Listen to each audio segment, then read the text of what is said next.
बहुत समय पहले की बात है। सलीमपुर एक खुशहाल गांव था। उस गांव के लोग बहुत ही ज़्यादा मेहनती और ईमानदार थे। उन्हीं में से एक था गोपाल। गोपाल अपनी बूढ़ी माँ और बहन के साथ रहता था। गोपाल एक गरीब किसान था। वह दिन भर अपने खेतों में काम करता रहता था। गोपाल मेहनत करके ढेर सारा पैसा इकट्ठा कर लिया ताकि वह अपने बहन का विवाह कर सके। एक दिन गोपाल खेत से वापस घर आ रहा था, तभी आसमान में काले बादल छा गए और बिजली भी चमकने लगी। वह घर आया और अपनी माँ से बोला, अरे माँ, अभी तक आप सोई नहीं, क्या हुआ? कुछ नहीं बेटा, बस मैं तुम्हारी बहन बिमला के बारे में सोच रही थी। अब वह विवाह के योग्य हो गई है, उसका विवाह कैसे होगा, बस यही सब सोच सोच कर नींद नहीं आ रही। अरे माँ, आप बेकार में चिंता करती हो। मैं हूँ ना, मैं सब देख लूँगा। इतने सालों से काम करके मैंने कुछ धन इकट्ठा कर लिया है, जिससे बिमला की शादी धूमधाम से हो जाएगी। बस आप चिंता मत करो और सो जाओ।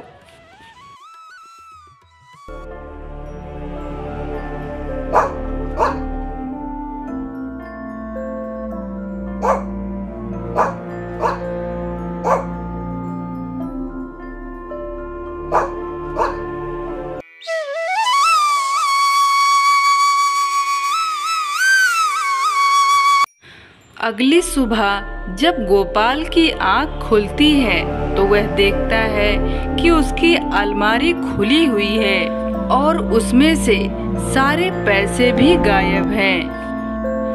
यह देख गोपाल बहुत चिंतित हो जाता है। हे भगवान, मेरे पैसे चोरी हो गए। मेरी सालों की मेहनत, मेरे पैसे कोई चुरा कर ले गया। क्या हुआ बेटा, इतनी सुबह सुबह शोर क्यों मचा रहा है? माँ, मैंने सालों से मेहनत करके जो पैसे बिमला के विवाह के लिए रखे थे वह चोरी हो गए हैं। किसी ने मेरे सारे पैसे चुरा लिए हैं। ऐसे में मैं चिल्लाऊं नहीं तो क्या करूं? गोपाल की आवाज़ सुनकर गांव के कुछ लोग इकट्ठा हो गए। अरे गोपाल, तुम सुबह सुबह इतनी जोर जोर से क्यों चिल्ला रहे हो? क्या हो गया? चाचा जी, मैंने सालों मेहनत करके कुछ पैसे इकट्ठा किए थे ताकि मैं बिमला का विवाह कर सकूं। परंतु आज सुबह उठा तो मैंने देखा कि मेरी संदूक खुली हुई है और उसमें से पैसे भी गायब हैं। इस गांव में चोरी कौन कर सकता है भला? गोपाल, तुम गांव के मुखिया के पास जाओ, वह चोर को पकड़ने में तुम्हारी मदद जरूर करेंगे। गोपाल भागता हुआ गांव के मुखिया के पास जाता है।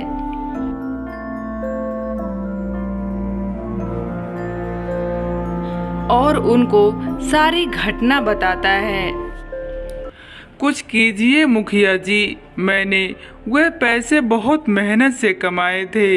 भगवान के लिए कुछ कीजिए। यह तो बहुत बड़ी समस्या है गोपाल, लेकिन हम इसमें कुछ नहीं कर सकते। कुछ नहीं कर सकते? ये आप क्या कह रहे हैं मुखिया जी? वह पैसे मैंने बहुत मेहनत से कमाए थे। मैं इतनी आसानी से उसे जाने नहीं दे सकता। मुखिया जी, हमें पूरे गांव की तलाशी लेनी होगी, तभी मेरे पैसे मुझे मिलेंगे।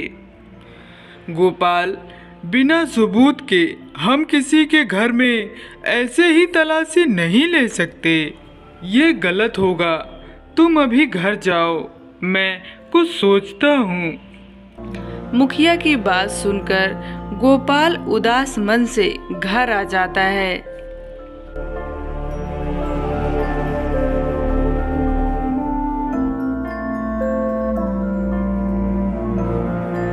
बेटा तू उदास मत हो, वह चोर तेरे पैसे लेकर गया है।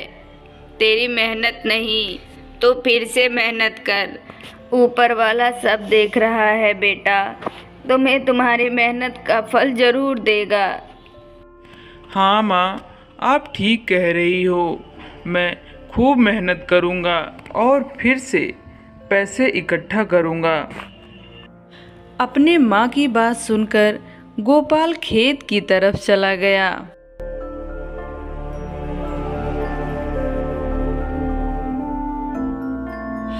और अपनी मेहनत से फिर से खेत में काम करने लगा।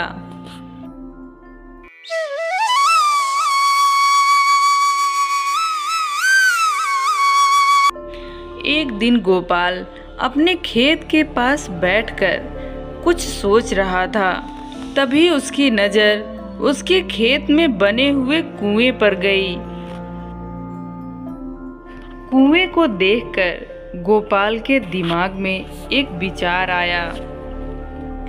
क्यों ना मैं यह अफवाह गांव में फैला दूं कि मेरे खेत में जो कुआं है उसके पास मैंने आधा धन छुपा रखा है। जब यह बात चोर को पता चलेगी तो वह आधा धन लेने अवश्य आएगा और तभी मैं उस चोर को पकड़ लूँगा। हाँ, यही सही रहेगा। ऐसा करके देखता हूँ, क्या पता मेरे पैसे मुझे मिल जाए। गोपाल ने ऐसा ही किया।